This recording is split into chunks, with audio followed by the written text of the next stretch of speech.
प्यारे बच्चों, अस्सलामु अलैकुम वरहमतुल्लाहि वबरकातुहू। ब्रिज कोर्स का 33वां दिन। आज हम तहरीरी महारत की एक ख़ास किस्म कहानी का मुताला करेंगे। आओ अहलियत पैदा करें। तहरीरी महारत कहानी पर मबनी सरगर्मियाँ। कहानी कहना और लिखना एक फ़न है। इसको तसलसल से बयान करना एक महारत है।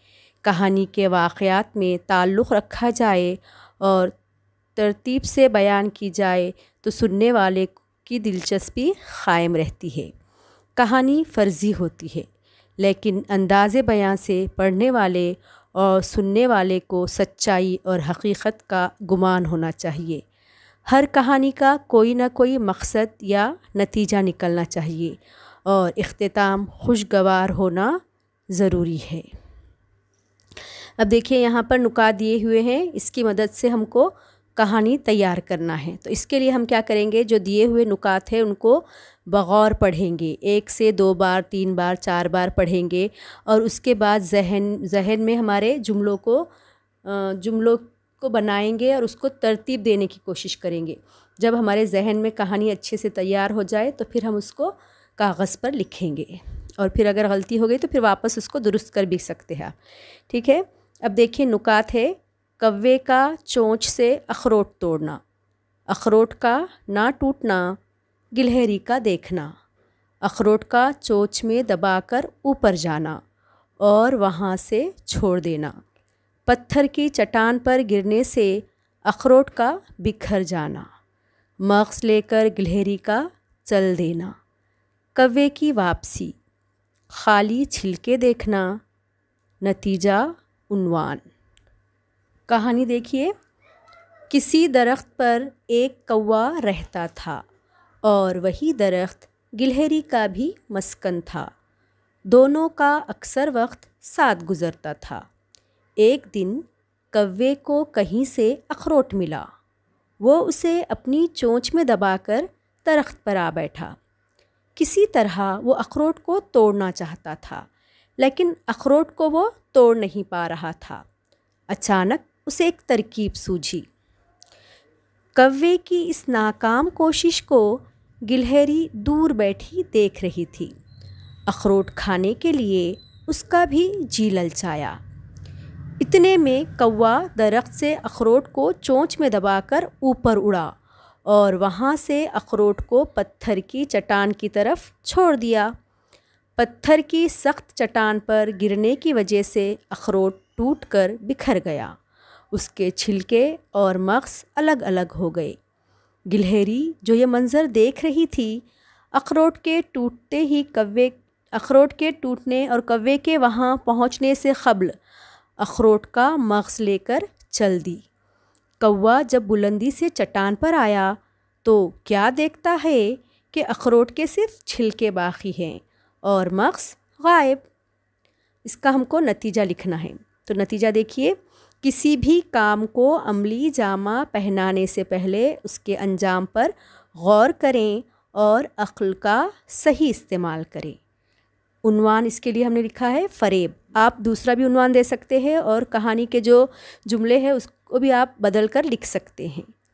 आओ मश्क करें। यहाँ पर देखिए, नुकात दिए हुए हैं। बारहसिंघे का पानी में अक्स। पानी में अक्स देखना, शिकारी से जान बचाकर भागना। इस मौजू पर कहानी लिखिए। तो आपको इस पर कहानी लिखना है। यहाँ पर कहानी लिखी हुई है, देखिए। एक दिन बारहसिंघा जंगल में हरी हरी घास चर रहा था। पेट भर जाने पर उसे प्यास महसूस हुई। करीब ही पानी का एक चश्मा था। प्यास बुझाने के लिए वो चश्मे के किनारे पहुंचा। जब उसने पानी पीने के लिए अपना सर नीचे झुकाया तो शफ़ाफ़ पानी में उसे अपना अक्स नज़र आया। अक्स देखकर वो बहुत खुश हुआ। उसकी नज़र अपने मज़बूत और लंबे सींगों पर पड़ी तो उसने सोचा कि इन सींगों की वजह से मेरी खूबसूरती में इजाफ़ा हुआ है। बारहसिंघा अभी अपनी सींगों को देखकर खुश हो रहा था कि उसकी नज़र अपनी पतली और कमज़ोर टांगों पर पड़ी। टांगों को देखकर वो एकदम अफसुर्दा हो गया और सोचने लगा कि काश मेरी टांगें भी सींगों की तरह खूबसूरत होती। कुछ देर अपनी टांगों को देखने के बाद वो अपने घर की तरफ चल पड़ा। चलते चलते उसने यूं ही पीछे मुड़कर देखा तो उसे दूर से शिकारी को अपने पीछे आते देखा। वो बहुत घबराया और तेज़ रफ्तारी से भागने लगा। शिकारी बहुत पीछे रह गया। बारहसिंगा ने भागते भागते मुड़कर अपने पीछे आने वाले शिकारी को देखने की कोशिश की तो उसी लम्हे उसके लंबे और खूबसूरत सींग झाड़ियों में उलझ गए।